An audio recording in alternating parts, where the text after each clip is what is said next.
Like most pubs, the Three Tons in Sutton Coldfield offers good drink, good company, and good times. But the long-standing establishment isn't like most pubs. It has a regular who's been calling the place home for over 350 years, or so local legends would have you believe. If you wander into the cellar, you may just encounter the Three Tons ghost. The United Kingdom is home to many myths and legends, and this series aims to investigate some of the more notable ones, hoping to draw a line between what is fact and what is fiction. I'm Oz Jackson, and this is Unsolved Britain.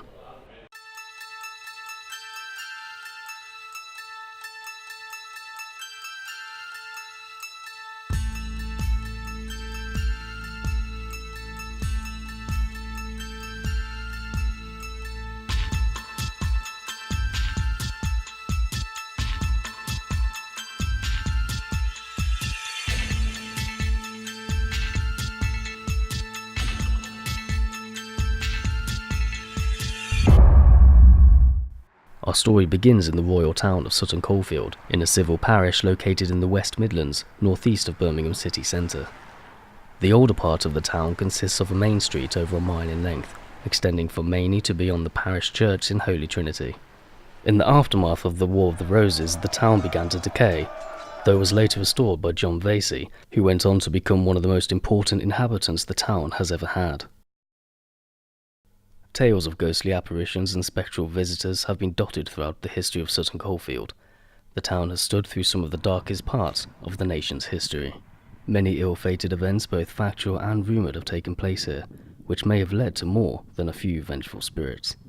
Perhaps Sutton's most famous and tragic spectral figure is that of the Cavalier drummer boy.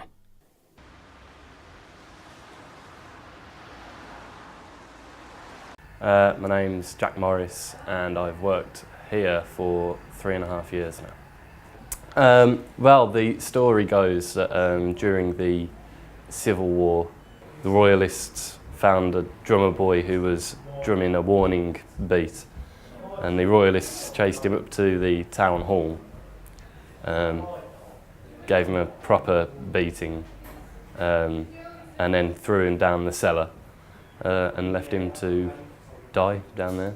And so, as legend has it, the spirit of the ghost, the drummer boy, is always around, so to speak.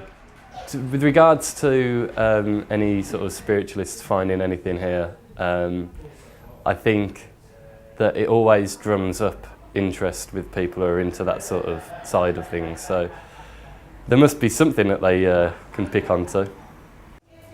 And she came up from Wales, and she said, would you mind if I went down? So I took her down there, and she felt the walls, and she said, I can feel vibrations.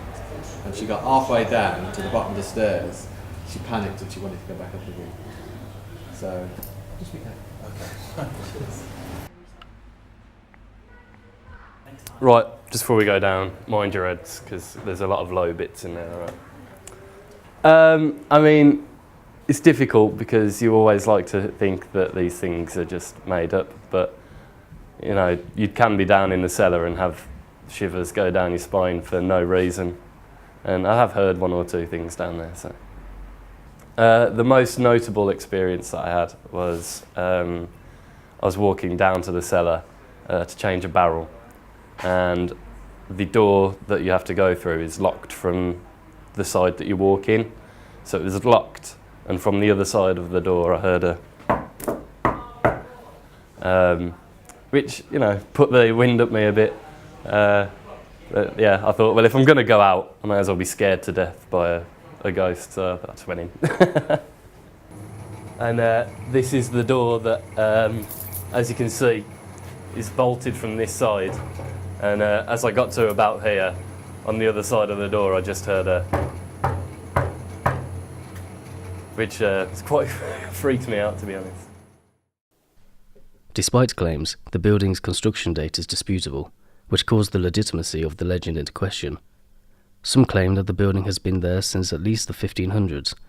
Others speculate that it was a private house constructed well into the 18th century. If it is true that the Three Tons wasn't constructed until the 18th century as a family home, then this obviously rules out the possibility of a body being stored there during the Civil War.